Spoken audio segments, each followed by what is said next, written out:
जी guys अस्सलाम वालेकुम। आज की इस वीडियो में हम लोग स्टार्ट करने लगे ओरेकल ई बिज़नेस की इंस्टॉलेशन। तो आज मैं आपको बताऊंगा कि आपने ओरेकल ई बिज़नेस को किस तरीके से डाउनलोड करना है और किस तरीके से इंस्टॉल करना है और किस तरीके से अपना एनवायरनमेंट बिल्ड करना है। तो बेसिकली आपको ओरेकल ई बिज़नेस का अगर आपने इंस्टॉलेशन करनी है तो सबसे पहले आपको मीडिया डाउनलोड करना है ओरेकल की वेबसाइट से। मीडिया डाउनलोड करने से भी पहले अगर आपने अपना ओरेकल की वेबसाइट के ऊपर अकाउंट नहीं क्रिएट किया तो आपको अकाउंट क्रिएट करना है और उसको वेरीफाई करना है। जब आप अकाउंट क्रिएट कर लेंगे, वेरीफाई कर लेंगे तो ई डिलीवरी की वेबसाइट पर जाके आप ओरेकल के मीडिया को डाउनलोड कर सकते हैं। मैं आपको उसका लिंक डिस्क्रिप्शन में दे दूंगा ताकि आप उधर से जाके ओरेकल ई बिज़नेस को डाउनलोड करें। अच्छा, ई बिज़नेस को डाउनलोड करने के बाद आपने उसका स्टेज बनाना है और स्टेज बना के आपने अपने पास इंस्टॉलेशन करनी है। अब इंस्टॉलेशन जो है आपको नॉर्मली आप किसी भी ऑपरेटिंग सिस्टम पे कर सकते हैं, सोलारिस पे, लिनक्स पे या आप विंडोज़ के नॉर्मल पे। लेकिन हम लोग जो है इस वक्त सीखेंगे लाइनक्स पे। लाइनक्स का 7.6 या 7.7 का वर्जन हम लोग इंस्टॉल करेंगे और मैं आपको इंस्टॉल करके दिखाऊंगा। इंस्टॉलेशन के बारे में मैं आपको बता दूं कि इंस्टॉलेशन एक लंबा और लेंथी प्रोसेस है, इसलिए हम लोग इसमें इंस्टॉल नहीं करेंगे, क्योंकि मैं आपको बताऊंगा कि आपने अपना इन्वायरमेंट किस तरीके से बिल्ड करना है, वो भी ओरेकल 12.2.11 का। सो ओरेकल 12.2.11 का इन्वायरमेंट आपको बिल्ड करना पड़ूंगा, वो भी वर्चुअल बॉक्स के ऊपर, तो ताकि आपके पास आपका अपना ज़ाती प्रोडक्शन का इंस्टेंस हो आपकी प्रैक्टिसेस के लिए, जिसके ऊपर आप अपने तमाम ओरेकल ई बिज़नेस की कोशिश कर सकते हो, वो भी एक fresh instance on your laptop.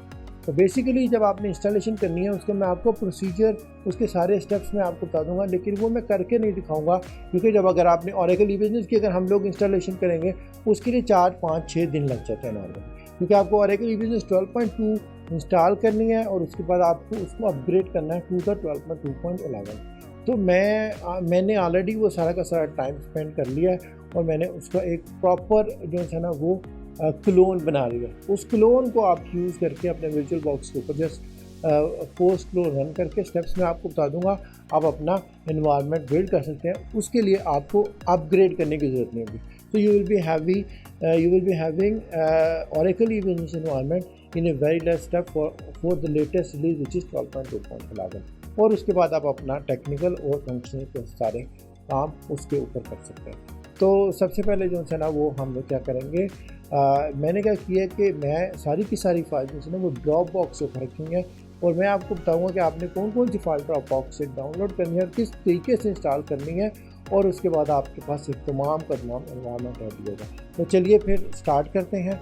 तो वीडियो स्टार्ट करने से पहले मैं आपको थोड़ा सा अपने बारे में बता दूं और उसके साथ साथ मैं आपको अपनी कंपनी के बारे में बता दूँ, ताकि आपको मेरे से कोई भी अगर हेल्प की ज़रूरत है या कंपनी से कोई भी हेल्प की ज़रूरत है तो हम आपको गाइड कर सकें या हेल्प कर सकें। और वीडियो स्टार्ट करने से पहले अगर आपने अभी तक मेरे चैनल को सब्सक्राइब नहीं किया तो चैनल को सब्सक्राइब कर दें, साथ में मौजूद घंटी का बटन ज़रूर दबा दीजिएगा ताकि हर आने वाली नई वीडियो के बारे में आपको बर वक्त नोटिफिकेशन मिल सके। Thank you very much. Before starting training, let me introduce you myself. My name is Abaidur Rahman and I am working on Oracle technologies from last more than 20 years. I completed my Oracle developer certification in year 2000. I have given training more than 5,000 students around the world, and I have given training in more than 15 different training institutions, which includes Oracle University Dubai, Oracle University Saudi Arabia, and many different Oracle training institutions. I'm a very strong developer and I build custom application for more than 100 clients in Pakistan. I'm Oracle functional consultant and I did the Oracle e-business implementation for more than 50 companies in last 15 years. So I provide different types of services, which includes consultancy, implementation, as well as support. I'm Oracle. I do have a very strong Oracle Fusion application experience, as I am doing Oracle Fusion implementation from last 5 years. So I worked on more than 5 large projects on Oracle Fusion implementations. I'm a project manager. I do the project management for many projects. I run more than 10 large ERP implementation projects as a project manager. And I'm a very good solution architect, as I do have a strong hands-on working experience on Oracle technologies, which include DBA development as well as functional side. So any type of solution if I need to design, I can understand and design any type of solution very easily, though it goes across different technologies or it goes across different modules or the different business areas. Does your company need Oracle consultancy services for Oracle E-Business and Oracle Fusion Cloud?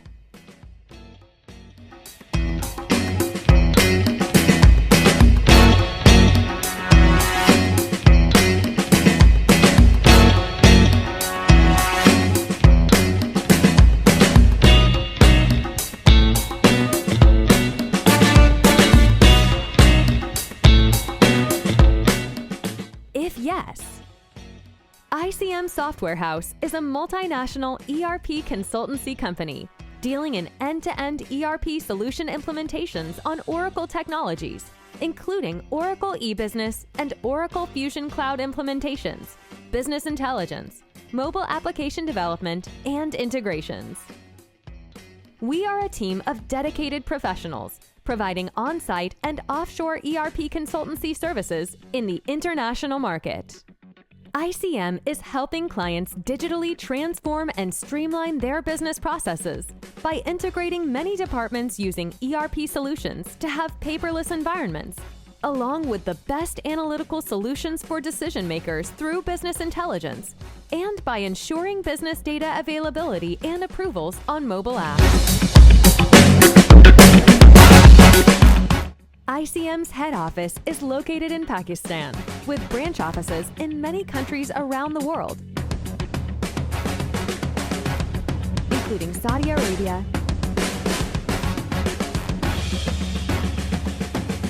the United States,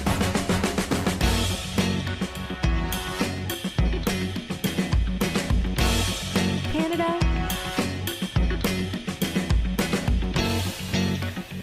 the United Kingdom, Australia,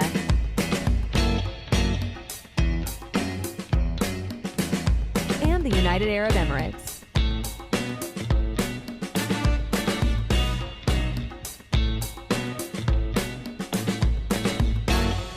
ICM provides Oracle ERP services, including solution-driven implementation based on best practices, 24/7 on-site and offshore support, business intelligence solutions, including data warehousing, mobile application development for e-business and Fusion application, corporate trainings,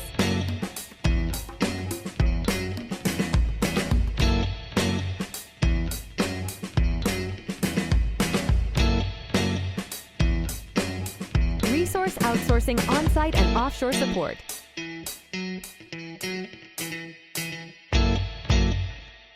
health checks, upgrading services, especially in Oracle.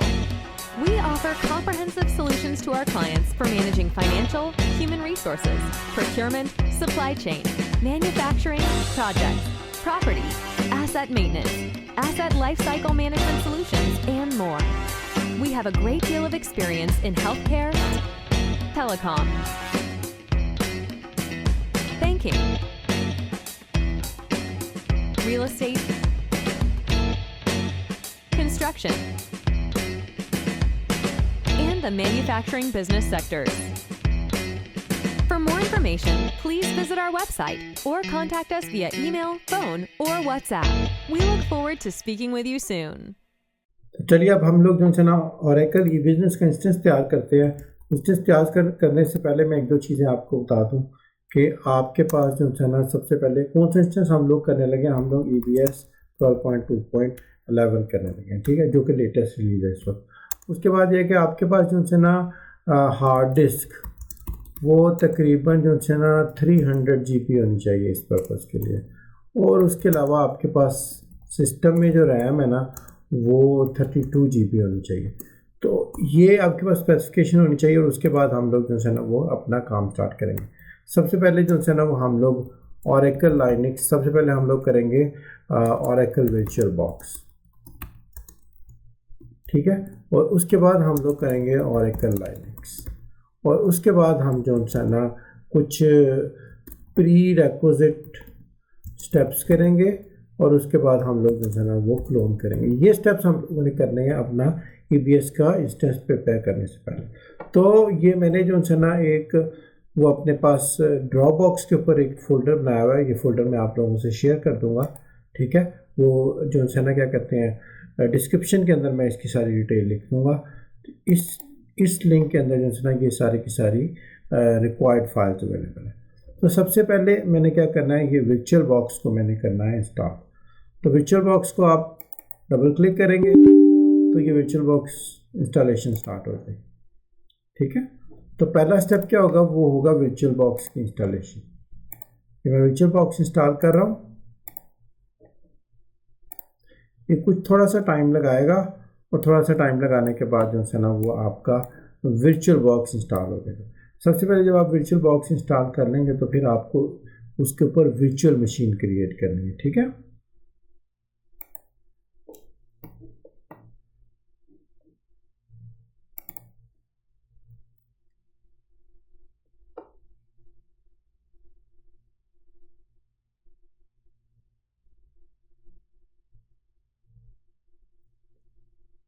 अब ये देखेंगे कि virtual box है ना इधर बन गया, हमारे पास वर्चुअल बॉक्स की इंस्टॉलेशन मुकम्मल हो गई है।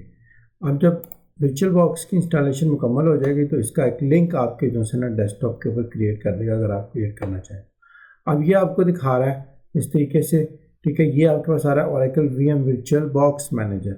वर्चुअल बॉक्स मैनेजर के अंदर जाके हम लोग अपनी वीएम की मशीन्स क्रिएट कर सकते हैं, जितनी भी हमने वर्चुअल मशीन्स क्रिएट करनी है। तो सबसे पहले मैं क्या करता हूँ, ये न्यू का बटन आ रहा है, तो न्यू के ऊपर अगर मैं क्लिक करूं मैं अपनी वर्चुअल मशीन क्रिएट कर सकता हूं। इसमें मैंने अपनी वर्चुअल मशीन का नाम रख लेता हूं ओरा EPS 12 to 11। ठीक है, ये मैंने इसका नाम रख दिया कि मैं ओरेकल EPS 12 to 11 कर रहा हूँ।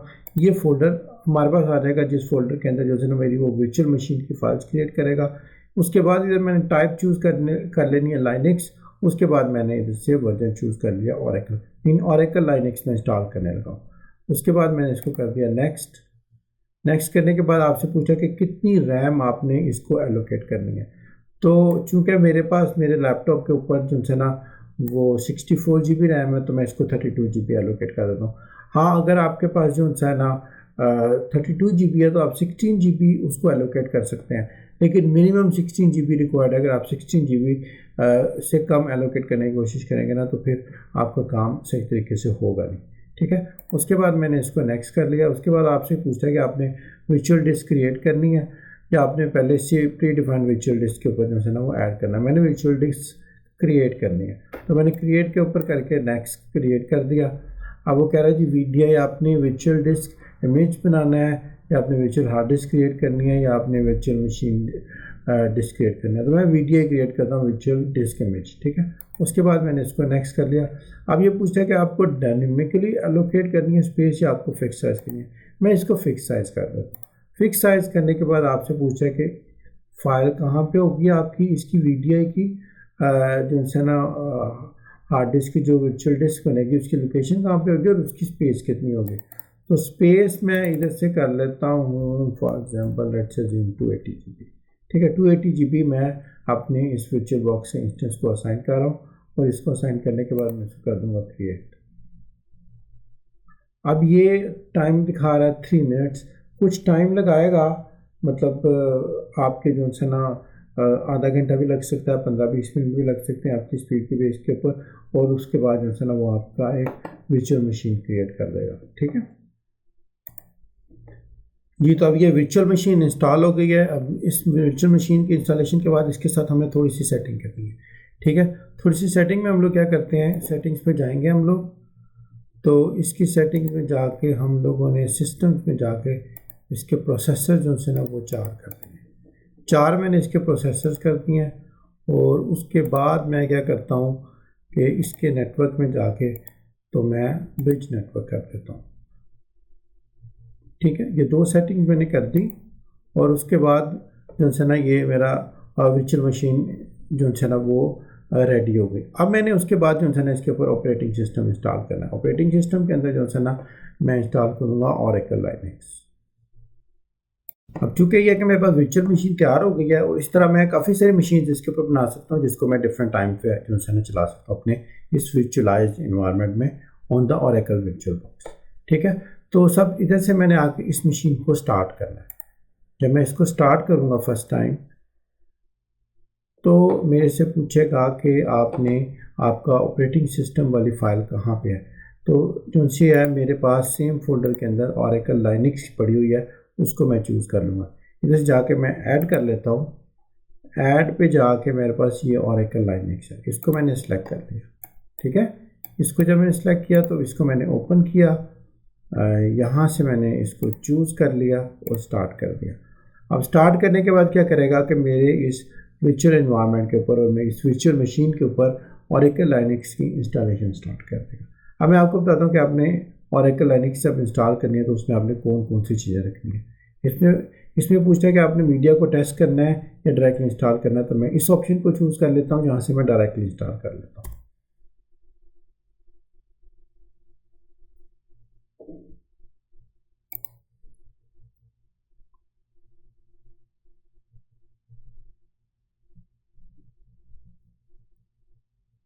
थोड़ा टाइम लगाएगा, इधर इसमें कोई ना कोई एरर या मैसेज आ सकता है, लेकिन आप थोड़ा सा 4-5 मिनट वेट कर लें।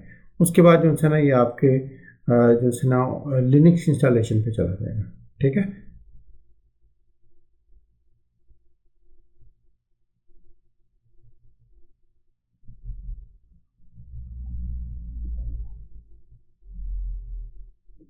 ये आ गया लिनक्स की इंस्टॉलेशन। इधर से जो है ना अब मैं फॉर एग्जांपल इसको अपनी लैंग्वेज चूज़ करूँगा कि कौन सी लैंग्वेज मैंने इसकी रखनी है। तो मैंने इसकी इंग्लिश लैंग्वेज रख ली। इसके बाद मैंने इसको कंटिन्यू किया।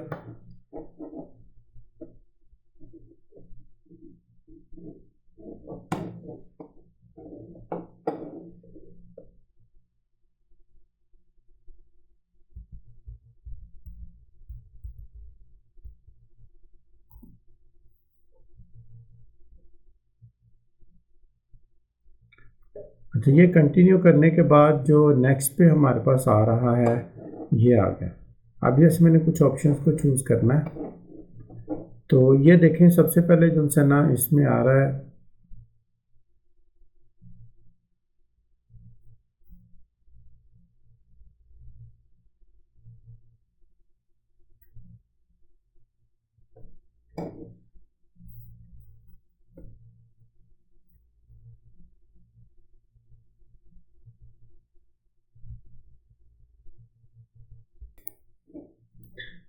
अभी तो थोड़ा सा आपको इंतज़ार करना है।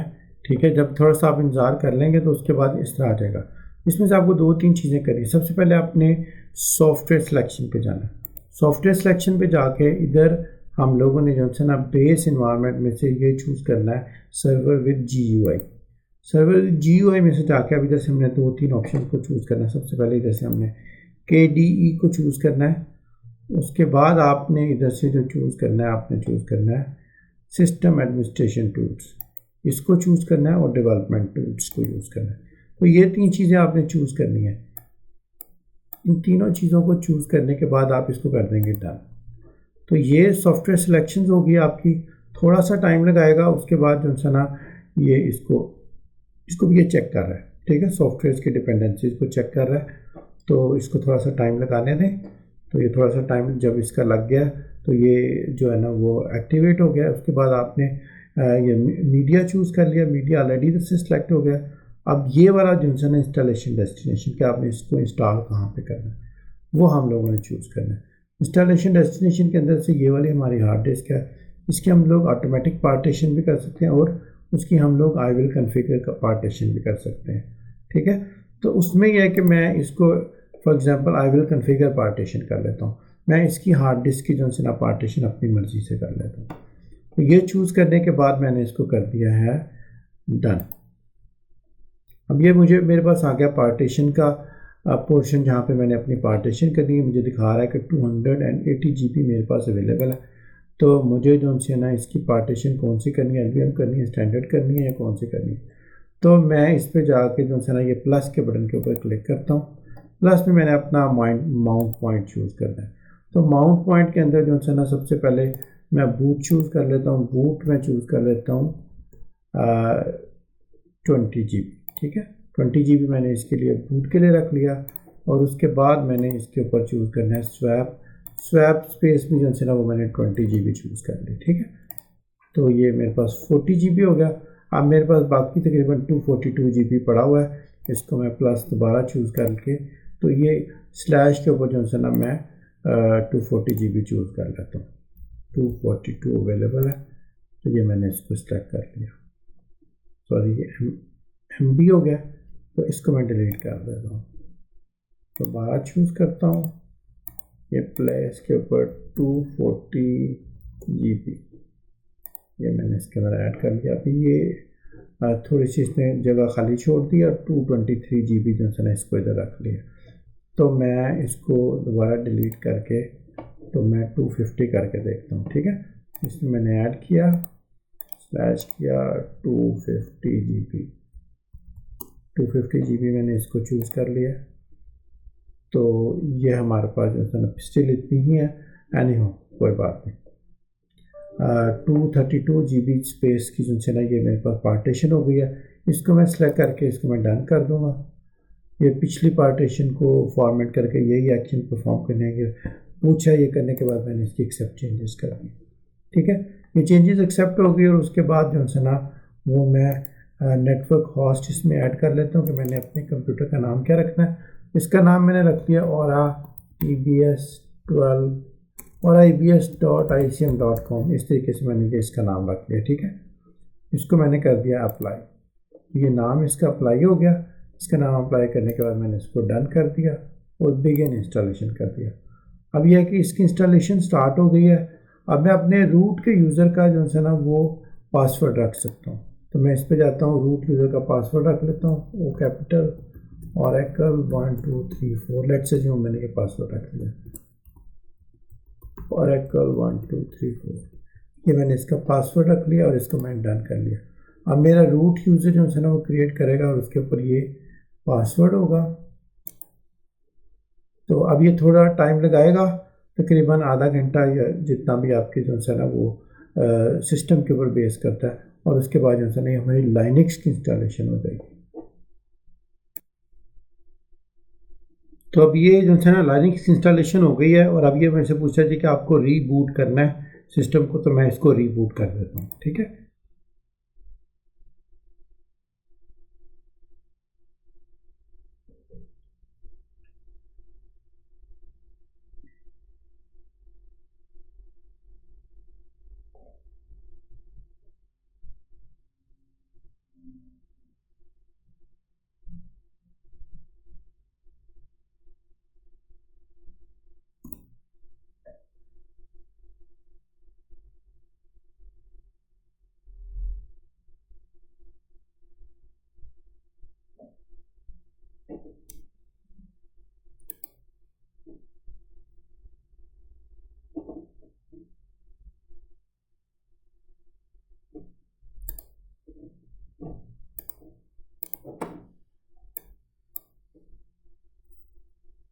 अभी स्टार्ट करने में थोड़ा सा टाइम लगाएगा।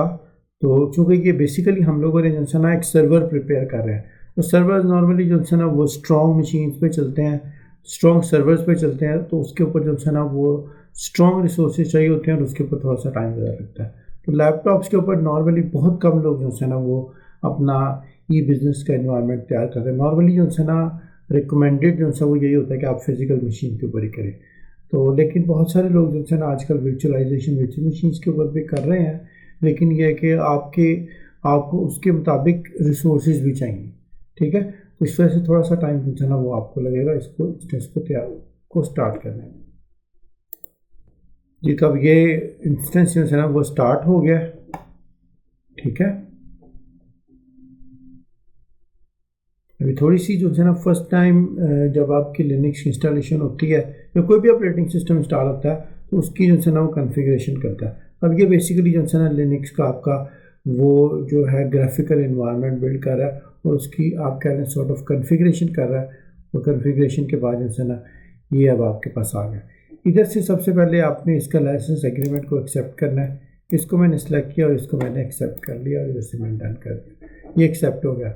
अब नेटवर्क होस्ट का पूछ रहा है और ये जो है ना यूज़र क्रिएशन, अगर आपने यूज़र को क्रिएट करने हैं या नेटवर्क होस्ट पे जाना है तो आप इधर से अपने ईथरनेट के जो कार्ड है इसको इनेबल कर देते हैं। तो मैंने इसको कार्ड को इनेबल कर दिया, तो ये जो है ना वो मेरा कनेक्ट करके तो इसने इसको ये एक IP दे दिया। ठीक है, ये आपका जो है ना एक आईपी आ जाएगा। ये आईपी आप ज़हन में रख लें और इस आईपी के ऊपर ही आपने जो है ना कनेक्ट करके आगे से काम करना है। फिर आपने अपने मशीन से इसको कनेक्ट करना है। तो इसको मैंने डन कर दिया। ये मेरा नेटवर्क हो गया, लाइसेंस भी एक्सेप्ट हो गया।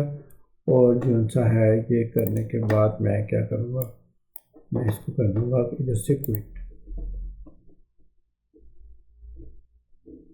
नहीं, तो क्विट नहीं करना, तो मेरे पास इधर से होगा फिनिश कॉन्फ़िगरेशन। ठीक है, वो नज़र नहीं था आ रहा, तो इसको मैंने अब फिनिश कॉन्फ़िगरेशन कर दिया।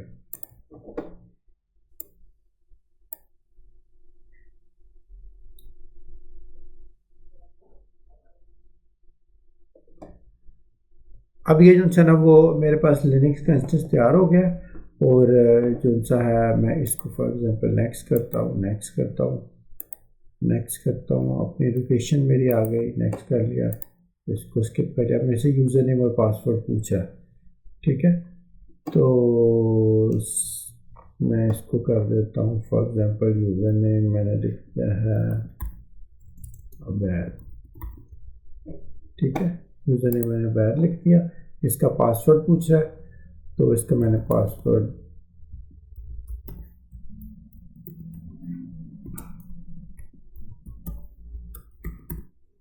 ये जो है ना उसके ऊपर एक नया यूज़र क्रिएट करने के लिए कह रहा है। ये तो नहीं होगा, यूज़र नेम मैं इसको करता हूँ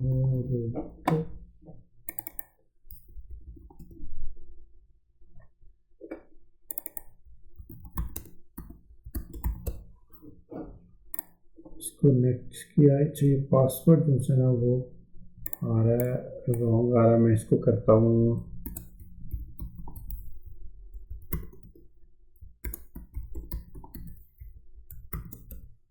हाँ। अब ये मेरा पासवर्ड थोड़ा सा कॉम्प्लिकेटेड होना चाहिए था, तो वो मैंने लिख दिया है पासवर्ड।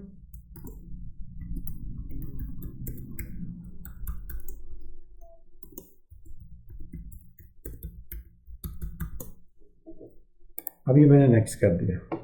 नेक्स्ट करने के बाद जो है ना मैंने स्टार्ट यूजिंग लाइनक्स सर्वर कर लिया। तो ये जो है ना मेरा लाइनक्स का सर्वर अब स्टार्ट हो गया। तो थोड़ा सा टाइम लगा रहा है क्योंकि वो फर्स्ट टाइम आपकी प्रोफाइल बिल्ड करता है। तो ये आपका लाइनक्स आ गया। मैं फॉर एग्जाम्पल इसको बंद कर देता हूँ। देखें इधर ना स्टार्ट में कुछ टाइम लगता रहेगा क्योंकि इसको स्टार्ट कर रहा है, तो आपको थोड़ा सा पेशेंस के साथ चलना है। तो डेफिनेटली आप एक बड़े इन्वायरमेंट पे ई बिज़नेस का सोल्यूशन का इन्वायरमेंट अपने पास प्रिपेयर कर रहे हैं, तो उसमें आपके मशीन और उसकी स्पेसिफिकेशन की बेस के ऊपर जो है ना आपको टाइम थोड़ा सा लगेगा, बट इट्स ओके। थोड़ा सा टाइम लगा के आपका अगर इन्वायरमेंट बन जाता है, चल जाता है, तो दैट्स वेरी गुड। तो थोड़ा सा वेट कर लें और उसके बाद जो है ना आपका पूरा का पूरा ये लाइनक्स का इन्वायरमेंट तैयार हो जाएगा। तो लाइनक्स के इन्वायरमेंट के बाद जो है ना हम लोग कुछ प्री रेक्विजिट पैचेस करेंगे और स्टेप्स करेंगे और उसके बाद हम लोग आगे चलेंगे। जी, तो अब ये सारा तैयार हो गया इंस्टेंस। अब जो है ना ये यूज़र नेम पूछ रहा है, पासवर्ड पूछा है। यूज़र नेम और पासवर्ड दे के मैं इसे लॉगिन कर लेता हूँ।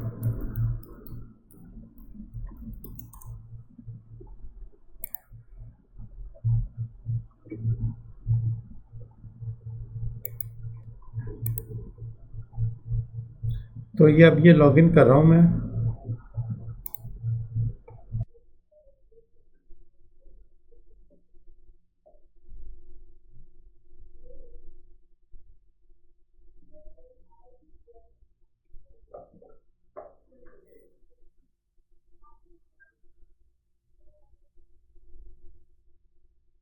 ये तो अब हमारा जो है ना ये लिनक्स के अंदर ओपन हो गया। इसको मैं बंद कर देता हूँ। ये मेरा लिनक्स है, ठीक है। तो इधर मैंने कोई भी अगर कमांड्स रन करनी है तो मैं इधर टर्मिनल पे जाके अपनी कमांड्स रन कर सकता हूँ। एलएस करके मैं इसको करता हूँ और इसको मैं एग्जिट कर देता हूँ।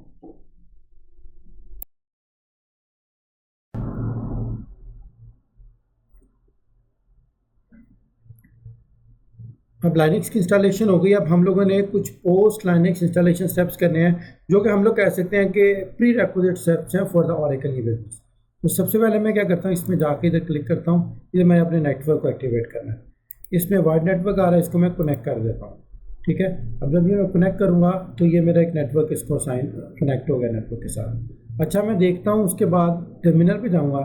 टर्मिनल पे जब मैं गया, इधर मैंने अगर लिखूँ IF कॉन्फ़िग, ठीक है, अगर मैं IF कॉन्फ़िग लिखूँ तो मुझे ये इसका IP दिखा रहा है। इसका IP कौन सा है, 192.168.100.189, ये इसका IP है। ठीक है, तो अब मैंने क्या करना है कि अब ये मेरे पास एक डॉक्यूमेंट है, इसके मुताबिक मैं कुछ स्टेप्स परफॉर्म कर रहा हूँ। सबसे पहले तो मैंने हॉस्ट की एंट्री करनी है, हॉस्ट की फाइल के अंदर एंट्री करनी है और इसके हॉस्ट नेम को एक दफ़ा कंफर्म करना है। तो मैं उसके लिए क्या करूँगा, सबसे पहले मैं रूट के यूज़र से कनेक्ट कर लेता हूँ, क्योंकि जितनी भी एडमिनिस्ट्रेटर लेवल की चेंजेस आपने करनी है वो रूट के यूज़र से करनी है। मैंने SU करके अपने रूट के यूज़र का पासवर्ड देता हूँ। अब मैं रूट के यूज़र से कनेक्ट हो गया। अब मैंने क्या करना है, CD करके ETC में चला गया, ETC के फोल्डर में। उसके बाद मैं VI करके हॉस्ट की फ़ाइल को चेंज करता हूँ। VI करके मैं हॉस्ट की फ़ाइल हॉस्ट लिखूँगा तो मेरी हॉस्ट की फ़ाइल खुल जाएगी। इसके अंदर मैंने चेंजेस करनी है। मैंने I करके इसको इंसर्ट मोड में चला गया और इधर जाकर मैंने इसका IP लिखा। इसका IP था 192.168.100.189, ये इसका IP था। अब जो है ना, इस कंप्यूटर का नाम आ रहा है लोकल होस्ट, तो मैं इसका नाम रख लेता हूँ। मुझे नाम इसका रखना चाहिए था, इसका नाम मैंने रख लिया है auraEPS.icm.com। ठीक है, और इसको मैं कर लेता हूँ auraEPS। तो एनी हाउ इसको मैंने एक्सकेप किया। अब मैंने इस फाइल से जब बाहर निकलना है तो मैंने क्या करना है, कॉलन लगा के X लिखना है। ठीक है, जिस तरह ये आ रहा है, ये करके मैं एंटर करूँगा तो उस फाइल से बाहर आ जाएगा। अब मैं क्या करता हूँ, VI करके हॉस्ट नेम के ऊपर जाके एंटर करता हूँ, तो ये हॉस्ट नेम की फाइल आ रही है, इसमें मैं अपनी फाइल का हॉस्ट नेम लिखूँगा। फिर मैंने इंसर्ट किया, इसका मैं नाम रख देता हूँ auraEPS.icm.com। ठीक है, ये कर दिया मैंने। ये फिर कॉलन करके मैंने X किया, इस फाइल से मैं बाहर आ गया। अच्छा, ये देखें इधर हॉस्ट नेम लोकल होस्ट आ रहा है, ये मैंने इसका हॉस्ट नेम चेंज किया।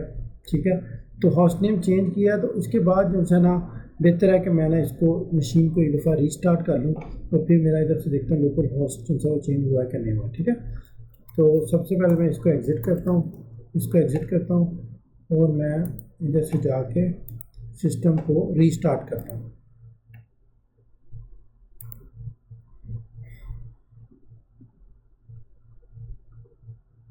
ये तो अब इंस्टॉलेशन वो जो है ना, हॉस्ट नेम चेंज हो गया और अब मैं इधर आ गया हूँ। मैं दोबारा टर्मिनल को खोल के देखता हूँ, रीस्टार्ट मैंने कर लिया। असल में पहले मैंने एक दफ़ा इंस्टॉलेशन की थी तो उसमें लिनक्स इंस्टॉलेशन की थी तो उसमें थोड़ी प्रॉब्लम आ गई, तो मैंने दोबारा इंस्टॉलेशन की।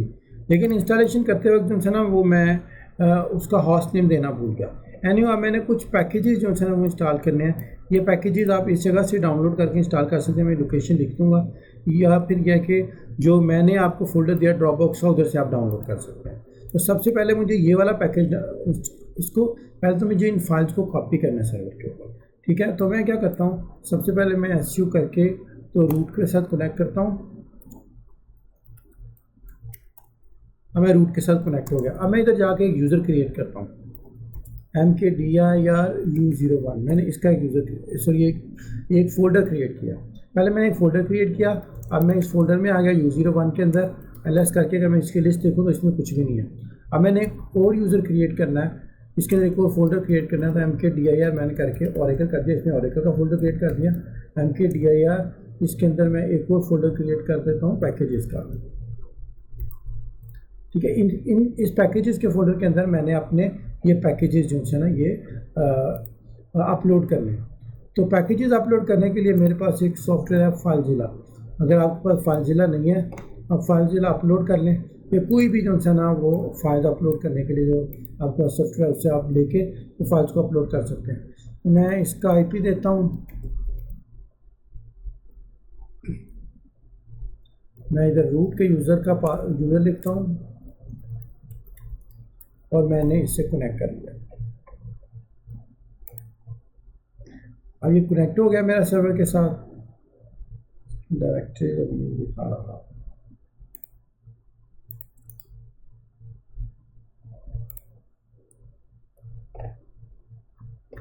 तो ये कनेक्ट करने की मैं कोशिश कर रहा है।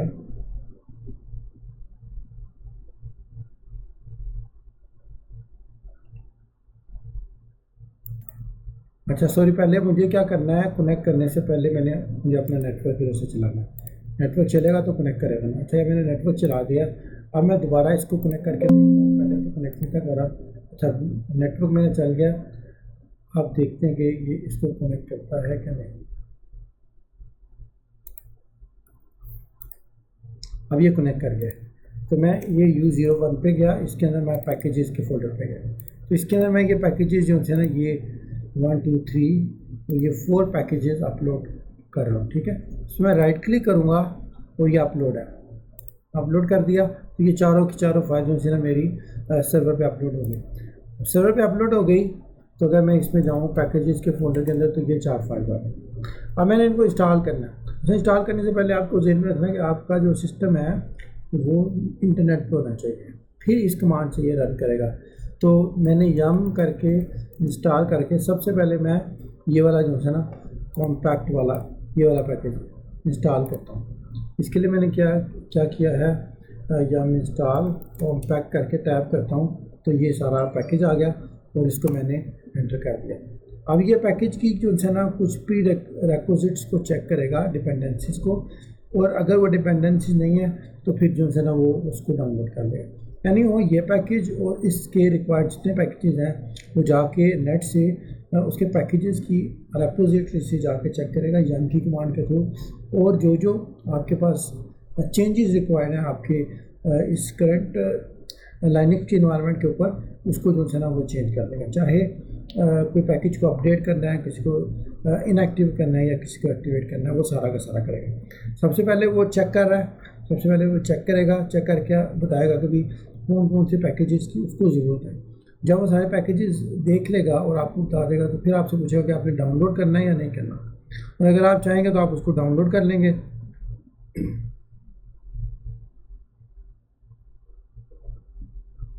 अब यह कि आपके नेटवर्क की स्पीड की बेस के ऊपर जो है ना ये डिसाइड करेगा कि इसको कितना टाइम लगेगा आपके सारे पैकेजेस को डाउनलोड करने में। ठीक है, अब ये उससे सारे के सारे जो है ना वो बता देगा ये पैकेजेस उसको चाहिए और ये 23 मेगाबाइट के होंगे। आपने इसको डाउनलोड करना है, यस या नो। मैंने कर दिया यस। ठीक है, अब जब मैं इसको यस करूँगा तो इन पैकेजेस को वो डाउनलोड करेगा।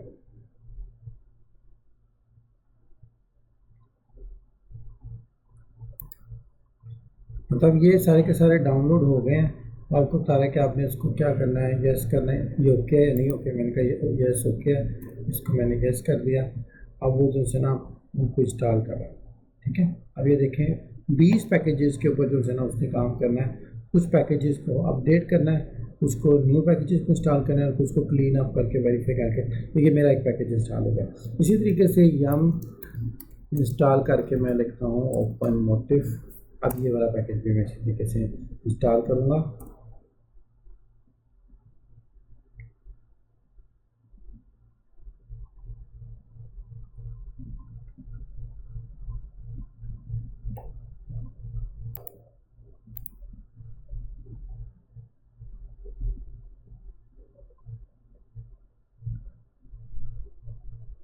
तो ये पैकेज भी इंस्टॉल हो गया। मैंने तीसरा पैकेज इंस्टॉल करना है, यम इंस्टॉल XORG-X11।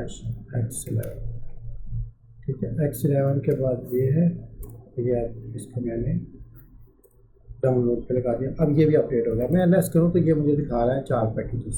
3 मैंने इसमें से अपलोड कर दी, वो इंस्टॉल कर दिया। अब चौथा करना है यम इंस्टॉल, ये RPM वाला ये मैं अब कर रहा हूँ। ये जो है ना EBS का प्री रिक्विजिट पैकेज है। जितने भी आपके EBS के लिए जो पैकेजेस चाहिए होंगे उनको सारों को चेक करके उनको सारों को एक दफ़ा ही अपलोड कर देगा।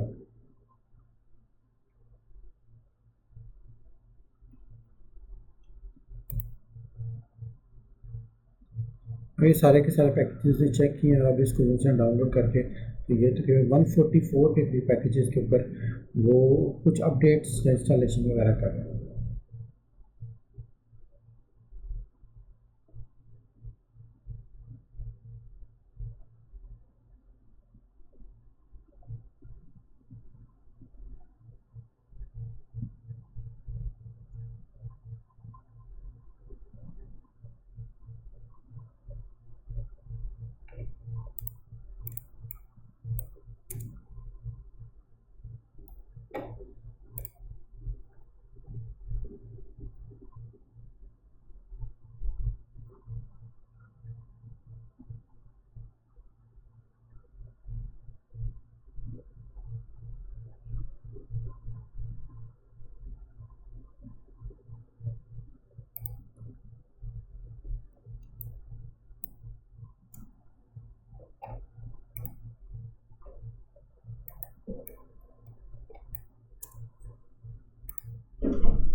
जी, तो ये सारे के सारे पैकेजेस हो गए हैं मेरे इंस्टॉल। अब मैंने क्या करना है, तो जो नेक्स्ट जो मेरा काम है ना, वो मैंने करना है इसके अंदर जो है मेरे पास ओरेकल का यूज़र ऑटोमेटिकली क्रिएट कर देगा, और कुछ जो है ना जितनी भी रिक्वायर्ड सेटिंग्स है ना EBS के लिए, वो सारे के सारे उसने कर दिए ये लास्ट पैकेज से जो मैंने अभी इंस्टॉल किया। ठीक है, अब उसके बाद मैंने क्या करना है कि ओरेकल के यूज़र का पासवर्ड चेंज कर लेता हूँ। ये मैंने ओरेकल के यूज़र का पासवर्ड चेंज कर लिया।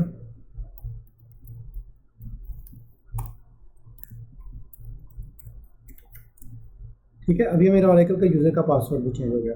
अब मैं क्या करता हूँ, अपना जो ओरेकल का अब मैं क्या करता हूँ, जो U01 का मैंने फोल्डर क्रिएट किया था उसके मैं राइट्स असाइन कर देता हूँ ओरेकल के यूज़र को। ठीक है, उसके लिए मुझे क्या करना है, CHOWL change owner -R Oracle O install, ये मैंने U01 कर दिया। अब मैं U01 के सारे राइट्स मैंने ओरेकल के यूज़र को दे दूँगी। अब मैं SU करके अगर ओरेकल करूँगा तो अब ये ओरेकल के यूज़र में आ गया।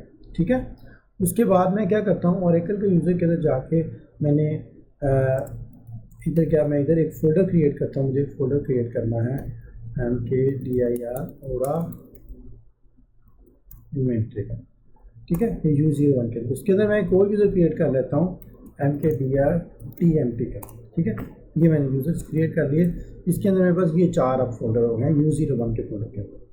अब मैं दोबारा SU के अंदर जाता हूँ, और SU के अंदर जाके जो ना मैंने ये फाइल एक खोलनी है रूट के यूज़र से, और उसकी मैंने ये लोकेशन देनी है जहाँ पे मैंने ओरा इन्वेंट्री का फोल्डर क्रिएट किया है।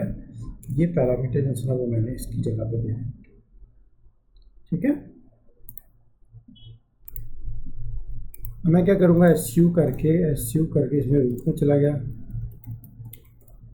अब मैंने क्या किया है, CD ETC के अंदर मैं लिखा VI ओरा inst.location।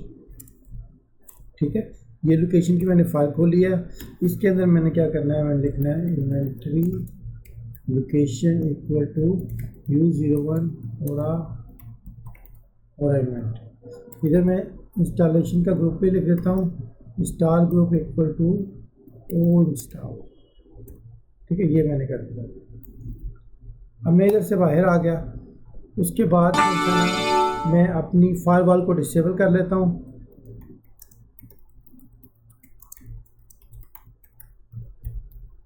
ये मैंने फायरवॉल को डिसेबल कर लिया। ठीक है, अब जो है ना मेरा सारा का सारा बेसिकली जो है ना सिस्टम रेडी है। तमाम का तमाम मैंने प्रीरेक्विजिट पैचेज और सारी चीज़ें कर ली हैं। अब मैंने जो है ना ओरेकल ई-बिज़नेस के कुछ पैकेजेस को अपलोड करना है, उसके बाद मैं पोस्ट को रन कर दूँगा। तो मैं क्या करता हूँ, SU करके ओरेकल पे चला जाता हूँ। ठीक है, मैं इसमें गया U01 में ओरेकल के अंदर, क्या मैं एक फ़ोल्डर क्रिएट कर लेता हूँ MKDI करके ट्रेनिंग करके एक फ़ोल्डर TRG का फ़ोल्डर क्रिएट कर लेता हूँ। और फिर मैं क्या करूँगा, फाइलज़िला को ओपन करूँगा। मैं इसमें ओरेकल के यूज़र से कनेक्ट करता हूँ।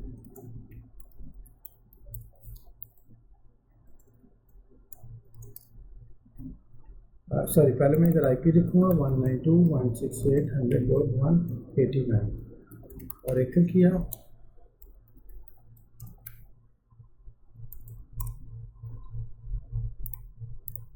ये मैंने कनेक्ट कर दिया। ये मैं इस फोल्डर में गया, ट्रेनिंग के फोल्डर में, और इस फोल्डर के अंदर ये 3 फाइल जो है ना, ये वाली 12.2.1 की ट्रेनिंग की, ये मैं अपलोड कर देता हूँ। ठीक है, तो ये फाइल मेरी जो है करंट लैपटॉप से मेरे उस सर्वर के ऊपर चली जाएंगी। उसके बाद मैं इनको एक्सट्रैक्ट करूँगा, और एक्सट्रैक्ट करने के बाद जो है ना वो मैं पोस्ट रन करूँगा।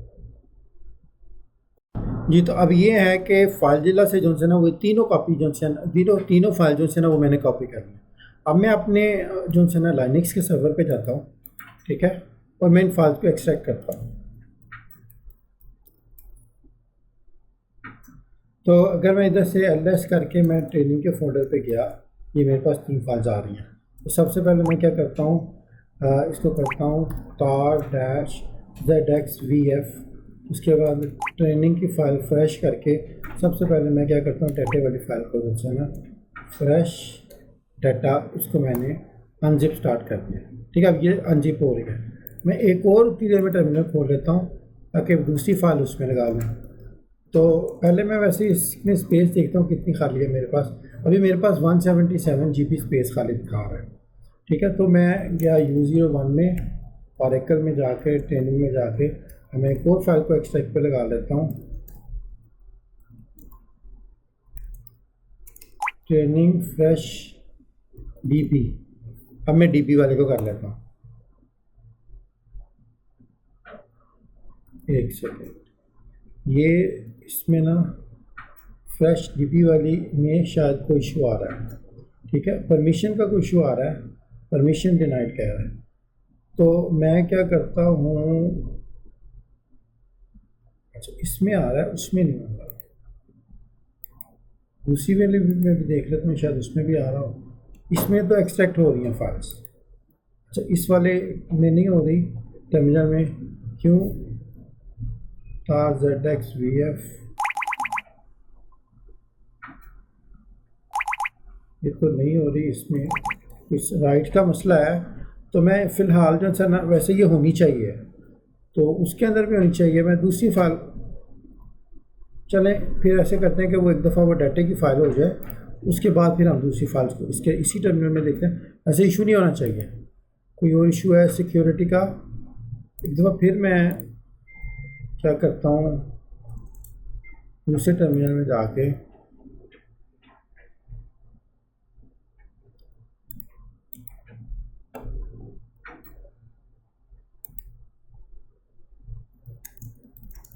U01 पे गया, ऑरेकल पे गया, ट्रेनिंग पे गया, चेंज मोड कर लेता हूँ।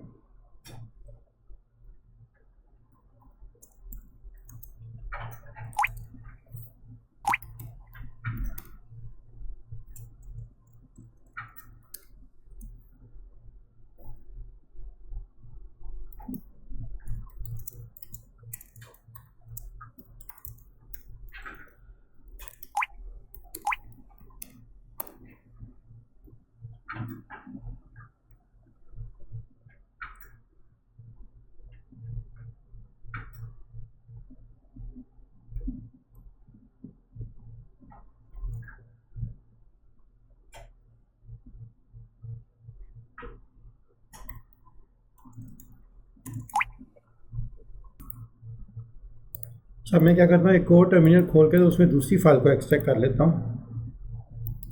U01 पे गया, ट्रेनिंग पे गया, ठीक है, CD U01 ऑरेकल ट्रेनिंग। देख क्या मैं उसके बाद लिखा ZXVF, उसके बाद training.db, इसको मैंने एक्सट्रैक्ट करना शुरू कर दिया।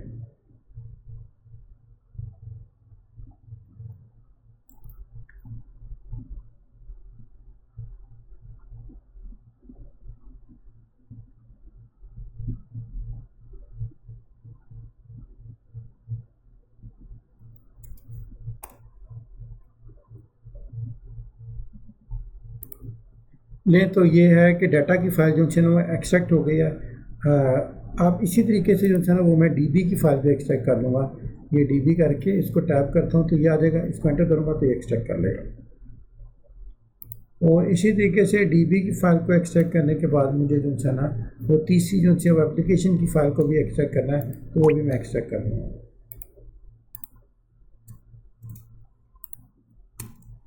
जब तीनों फाइल्स हम लोग एक्सट्रैक्ट कर लेंगे तो हमारे पास इस तरीके से आ जाएगा, ठीक है। मैं अपने पास स्पेस देख लेता हूँ कि मेरे पास कितनी स्पेस पड़ी हुई है।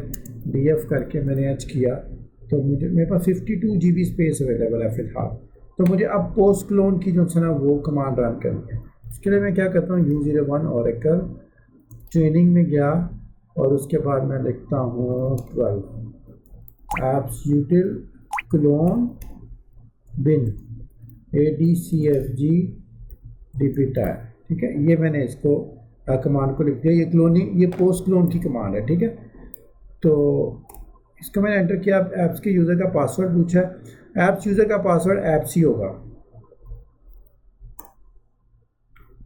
उसके बाद पूछा जी कि आप कौन से होस्ट के ऊपर इसको बनाना चाह रहे हैं। होस्ट का नाम जो मेरी मशीन का नाम है वो मैंने लिख दिया Aura EBS, ठीक है। उसके बाद पूछा जी कि आपकी डायरेक्टरी कौन सी है, बेस डायरेक्टरी।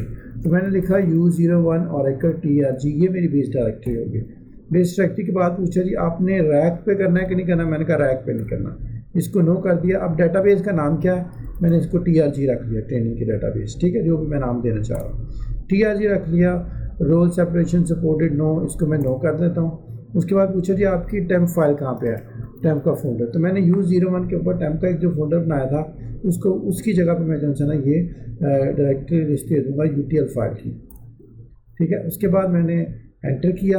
डाटा टॉप पूछ रहा है कि आपके डाटा की फाइल्स कहाँ पे पड़ी हुई हैं, ये फाइल्स मैंने दे दी और इसको फिर मैंने एंटर कर दिया, फिर एंटर कर दिया। इसका डिस्प्ले रिजर्व को नो कर दिया, टारगेट सिस्टम को ये कर दिया। अब कह रहा है do you want to have same ports, same ports भी कर सकता हूँ, या मैं इसको नो कर लेता हूँ और मैं इधर 0 पोर्ट कर देता हूँ, ठीक है। अब ये इसको चेक कर रहा है और क्लोनिंग स्टार्ट कर दिया। अब ये पहले मेरी डेटाबेस की क्लोन होगा, जब मेरा डेटाबेस का क्लोन हो जाएगा तो फिर मैं एप्लीकेशन क्लोन करूँगा। अब ये थोड़ा टाइम लगाएगा डेटाबेस की जो है ना क्लोन करने को, उसके बाद हम लोग एप्लीकेशन की क्लोन करेंगे जी। तो अब ये डेटाबेस की क्लोनिंग हो गई है। अब ये पूछा कि आपने पासवर्ड चेंज करने हैं कि नहीं करने, तो मैं कहता हूँ कि मैंने पासवर्ड EBS के स्कीमास जितने भी हैं उनके पासवर्ड आपने चेंज करना है, मैं कहता हूँ नो, मैं जो है ना बाय डिफ़ॉल्ट पासवर्ड चलने देता हूँ। सिस एडमिन के यूज़र का पासवर्ड चेंज करना है कि नहीं, अगर आप चेंज करना चाह रहे हैं तो चेंज कर दें, अगर नहीं करना चाह रहे हैं तो आप इसको नो कर दें। मैं इसको नो ही करता हूँ क्योंकि इसका by default password sys admin का सिस एडमिन ही है। उसके बाद ये कि ऐप्स के यूज़र का चेंज करना है कि नहीं करना, क्योंकि ऐप्स के यूज़र का बाय डिफ़ॉल्ट ऐप्स के यूज़र का पासवर्ड ऐप्स ही है, और अगर आप चेंज करना चाह रहे हैं तो आप चेंज कर दें, अदरवाइज जो है ना मैं इसको नो कर देता हूँ। नो कर दिया। उसके बाद जो है ना EBS सिस्टम्स के सिस सिस्टम और EBS सिस्टम यूज़र्स के जो है ना पासवर्ड आपने चेंज करने हैं कि नहीं करने, वो भी मैं फ़िलहाल नो कर देता हूँ। तो ये मैं नो करूँगा तो मेरी जो है ना डेटाबेस क्लोन मुकम्मल हो गई है, ठीक है। ये मेरा पहला स्टेप था डेटाबेस क्लोन का। अब मुझे जो सेकंड स्टेप करना है वो मुझे करना है एप्लीकेशन क्लोन। अब एप्लीकेशन क्लोन जो है ना वो मुझे ये U01 के फोल्डर में जाऊँ, मैं ओरेकल के फोल्डर में जाऊँ, ट्रेनिंग के इधर जो है ना मैंने इसको एक्सट्रैक्ट किया FS1 के अंदर। अच्छा, मुझे FS1 के अंदर ये EBS का फोल्डर उधर कॉपी करना है।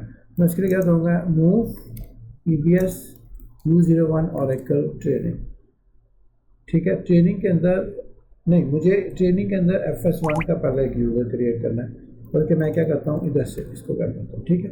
मैंने क्या move FS1 U01 Oracle training. अब ये मैं MV FS1 MV करूँगा, मैं U01 को नहीं, सॉरी, मेरे पास पहले मैं इधर से लिस्ट देखता हूँ, लिस्ट में मेरे पास FS1 आ रहा है, मैं कहता हूँ MV U01 ओरेकल ट्रेनिंग, ठीक है। MV किसको मैंने करना है, FS1 को। FS1 के फोल्डर को मैंने इस जगह पे ट्रेनिंग के फोल्डर में मूव करना है। कह रहा है परमिशन डिनाइड, परमिशन का थोड़ा सा इशू आ रहा है, तो इसके लिए मैं जो है ना इसको क्या करता हूँ, उसके रूट के यूज़र से जाकर ना मूव करता हूँ।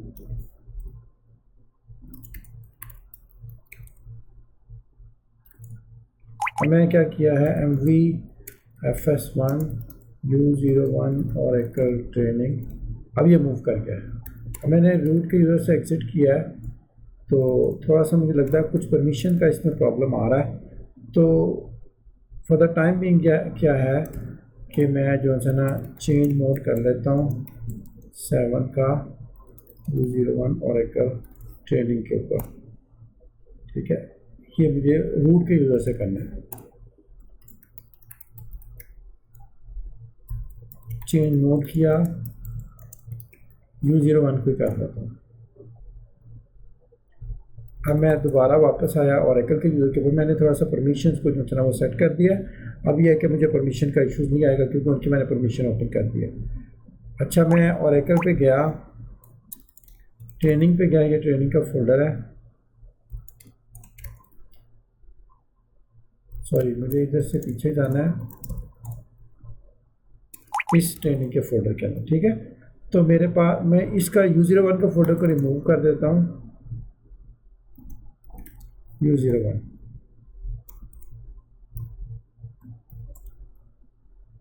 ये भी रूट के यूज़र से ही होगा क्योंकि मैंने रूट के यूज़र से इसको एक्सट्रैक्ट किया था, जो ओरेकल के यूज़र से करना चाहिए था। एनी हाउ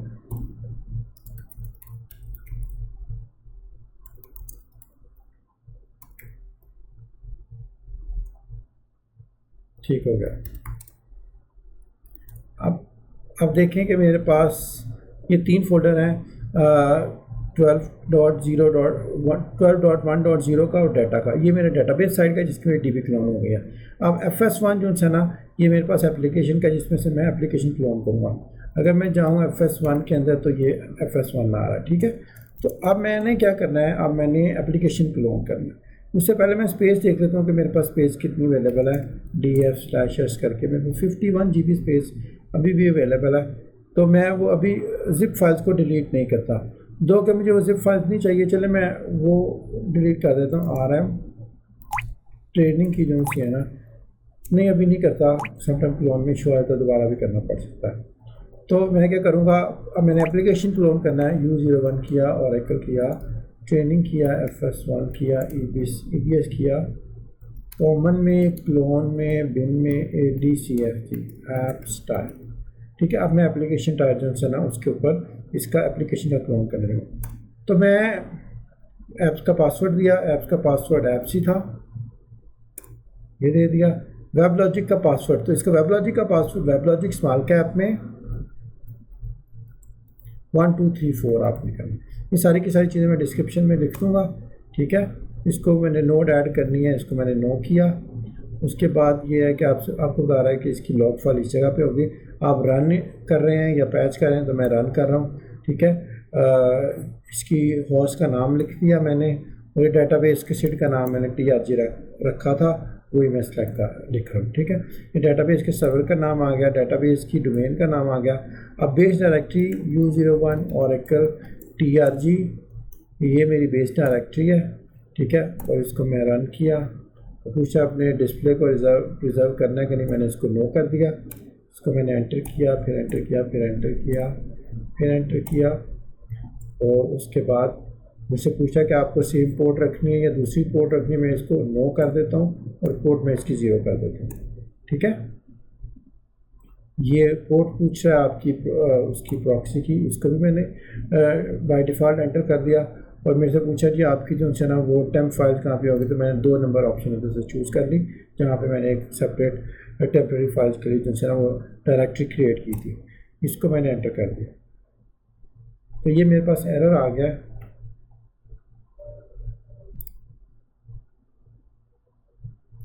अब ये एप्लीकेशन की क्लोनिंग स्टार्ट हो गई है। ये कुछ टाइम लगाएगा, 15-20 मिनट, आधा घंटा। अच्छा, ये मैं सिर्फ FS1 पे कर रहा हूँ ताकि मेरे पास स्पेस जो है ना वो अवेलेबल हो।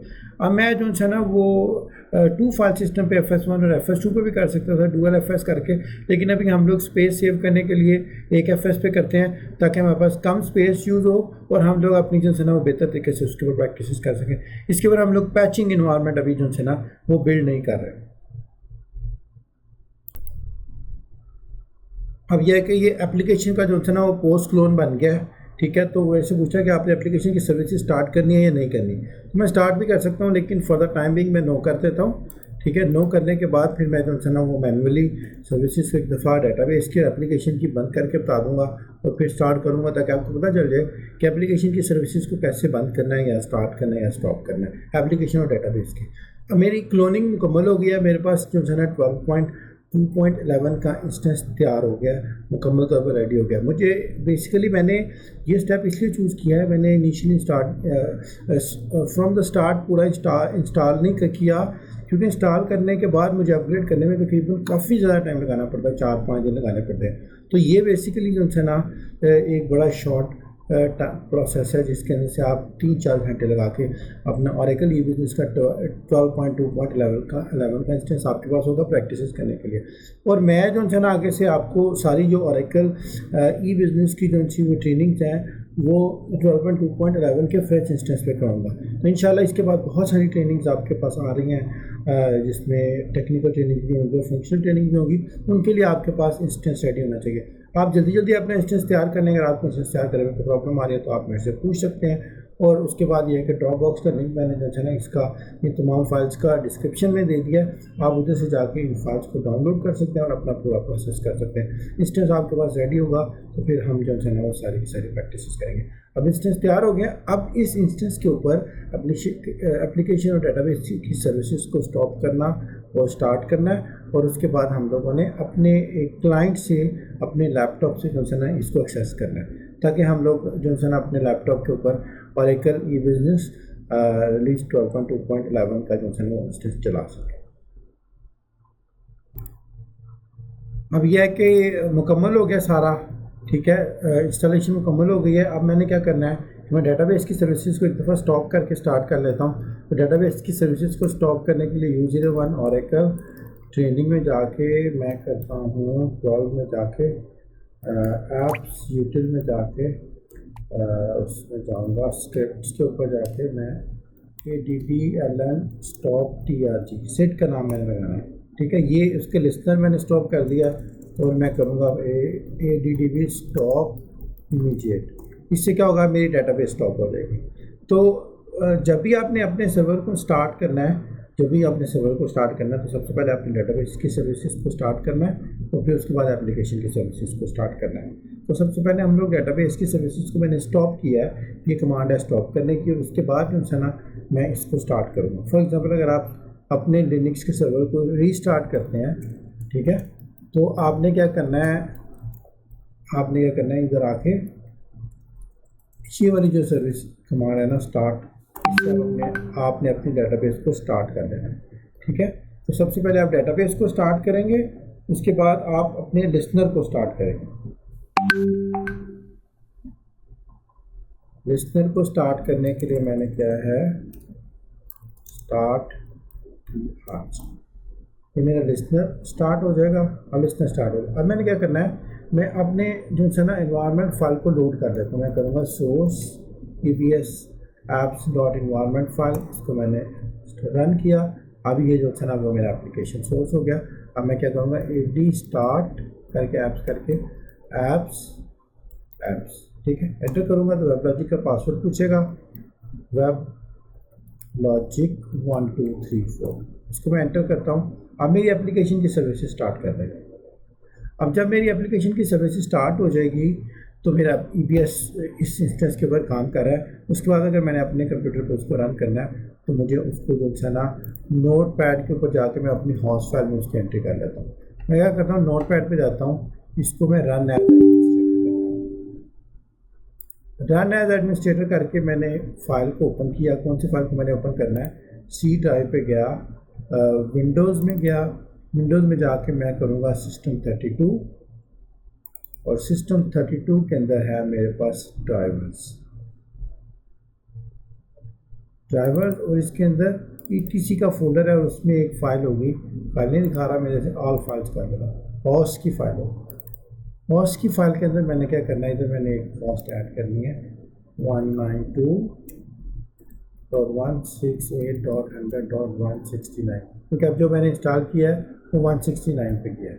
इसका सर्वर का नाम क्या है, oraebs.icm.com, और इधर मैं लिखूँगा oraebs। इसको मैंने सेव कर लिया। अब जब ये मैंने सेव कर लिया है ना, अभी मैं ये सर्विस स्टार्ट कर रहा है, एक दफ़ा मैं अपने पास से इसको पिंग करके देख लेता हूँ। कमांड प्रॉम्प्ट पे जाके मैंने इसको खोला है कमांड को, ठीक है, मैं करता हूँ पिंग oraebs को पिंग करूँगा।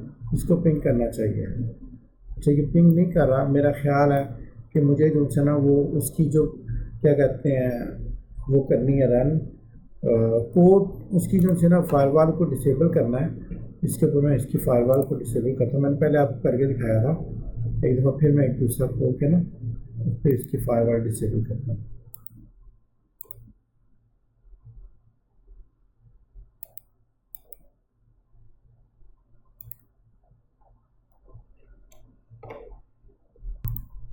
जी, तो अब मेरी जो है ना वो हो गई है एप्लीकेशन सर्विसेज स्टार्ट। अब मैं एक दफ़ा जो है ना वो SU करके तो मैं रूट से कनेक्ट कर लेता हूँ, ठीक है, रूट से मेरा कनेक्ट हो गया। तो मैं जो है ना एक दफ़ा ये फायरवॉल को डिसेबल कर लेता हूँ। कमांड मैंने पहले रन की थी, चलिए मेरी फाइल में लिखी होगी वो मैं एक दफ़ा खोलता हूँ। जी, तो अब मेरा तमाम इंस्टेंस तैयार हो गया, रेडी हो गया, और अब मैंने अपनी एप्लीकेशन को रन करना है। एप्लीकेशन को रन करने से पहले जो है ना मैं एक दफ़ा इसको पिंग करके देख लेता हूँ पिंग कैसे मैंने करना है, पिंग 192.168.100.189 मैं इसको पिंग कर रहा हूँ। तो ये मेरी वो मशीन जो वर्चुअल मशीन है जिस पे सर्वर है उसको पिंग कर रहा है। अब मैंने क्या करना है, उस नाम को भी पिंग करके देखता हूँ। मैंने पिंग किया ओरा EBS को मैं पिंग कर रहा हूँ तो ये पिंग नहीं कर रहा। अच्छा, ये पिंग क्यों नहीं कर रहा, मुझे इसकी समझ आ गई है, क्योंकि मैंने जब हॉस्ट एंट्री की थी तो मैंने उसमें IP गलती से 169 रख दिया था, जिसकी वजह से ये 169 को पिंग करने की कोशिश कर रहा है और उसको पिंग नहीं कर रहा और वो एरर आ रहा है। तो मुझे क्या करना है, अपनी हॉस्ट एंट्री को चेंज करना है। मैं क्या करूँगा, नोटपैड पे जाऊँगा, इस पर जाके इसको एडमिनिस्ट्रेटर करूँगा। ठीक है, इसमें जाके मैं अपनी वो फाइल खोल लेता हूँ हॉस्ट वाली। ठीक है, ये वाली फाइल मैंने खोल ली और जैसे जाके ये मेरे पास जो IP है ये वाला मैं चेंज करके इसको 189 कर दूँ। ठीक है, ये मैंने IP 189 कर दिया और इसको मैंने सेव कर दिया। अब सेव करने के बाद मैं दोबारा इसको पिंग करके देखता हूँ। अब ये पिंग कर रहा है ओरा EBS। ठीक है, अब ओरा EBS.icm.com को पिंग करके देखता हूँ तो ये दोनों भी पिंग कर रहे हैं। तो एप्लीकेशन खोल के चलाने से पहले ये इंपॉर्टेंट है कि ये प्रॉपरली पिंग कर रहा हूँ। अब ये पिंग कर रहा है, अब मैं इसको अपने फायरफॉक्स में रन करके देखता हूँ। मैं फायरफॉक्स खोलता हूँ, इधर मैं सर्वर का नाम लिखता हूँ http:// मैंने लिखा है ओरा EBS.icm.com:8000। इसको जाके मैंने जब एंटर किया तो ये मेरे पास उसकी लॉगिन स्क्रीन आ गई Oracle E-Business की। sysadmin पे गया और मैंने इसको कर दिया लॉगिन। जब मैंने इसको लॉगिन किया तो ये मेरी Oracle E-Business खुल गई। अब मैं फॉर एग्जांपल कोई जावा बेस्ड एप्लीकेशन को खोल लेता हूँ। एप्लीकेशन डेवलपर पे गया, मैं प्रोफाइल्स पे गया और मैंने ये प्रोफाइल्स को खोल दिया। अब आप ये देखें, ये मेरे पास एक इंस्टेंस Oracle E-Business का प्रॉपर्ली रेडी है और चल रहा है। अगर मैं हेल्प में जाके कोई फॉर्म खोल लेता हूँ, फॉर एग्जांपल मैंने ये फॉर्म हेल्प में जाके मैं अगर इसकी रिकॉर्ड हिस्ट्री मुझे चेक करनी, मुझे हेल्प में जाके अबाउट Oracle एप्लीकेशंस देखना है। अगर मैं अबाउट Oracle एप्लीकेशन पे हूँ तो ये मुझे बता रहा है कि ये मेरी Oracle एप्लीकेशन 12.2.11 है। तो ये 12.2.11 जो है ना, वो मैंने एक फ्रेश इंस्टेंस बिल्कुल रेडी कर लिया ताकि हम लोग फ्रेश इंस्टेंस पर तमाम Oracle E-Business के तमाम मॉड्यूल्स पे सेटअप करें। ठीक है, तो सबसे पहले आप इसको अपने इंस्टेंस को तैयार कर लें और उसके बाद जो है ना हम लोग अपनी जो है बाकी तमाम टेक्निकल और फंक्शनल कोर्सेज इस इंस्टेंस पे करेंगे। ठीक है, तो ये है कि अगर आपको वीडियो अच्छी लगी हो तो आप इसको लाइक जरूर कर दीजिएगा और अगर आपने अभी तक मेरे चैनल को सब्सक्राइब नहीं किया तो सब्सक्राइब कर दीजिएगा। साथ में मुझे घंटी का बटन ज़रूर दबा दीजिएगा ताकि हर आने वाली नई वीडियो के बारे में आपको बर वक्त नोटिफिकेशन मिल सके। Thank you very much.